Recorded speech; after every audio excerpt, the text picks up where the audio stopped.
अस्सलाम वालेकुम। कैसे हैं आप सब?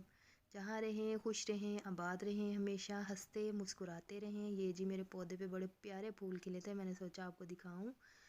आज हम गए थे जी शॉपिंग पे। तो महंगाई इतनी ज़्यादा है कि हमें कुछ समझ ही नहीं आया। तो फिर फाइनली हमने रमीशा के 2 सूट ले ही लिए। तो ये देखें, रमीशा का ये ब्लू कलर का सूट है और इसके ऊपर वाइट कलर की एम्ब्रॉयडरी है। रमीशा बेटे इसको घुमा के दिखाओ। ये पीछे से भी, ये पीछे भी वाइट कलर की एम्ब्रॉयडरी है। रमीशा तो अपने कपड़ों को लेके बहुत बहुत खुश है। तो मोहम्मद अनस की भी तैयारी करेंगे। अभी पहले रमीशा के लिए हैं।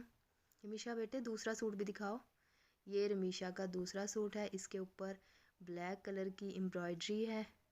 तो इसके साथ ट्राउज़र भी है, दुपट्टा भी है। दूसरे सूट के साथ भी ट्राउज़र है, दुपट्टा है। बहुत प्यारा, बहुत खूबसूरत सूट था।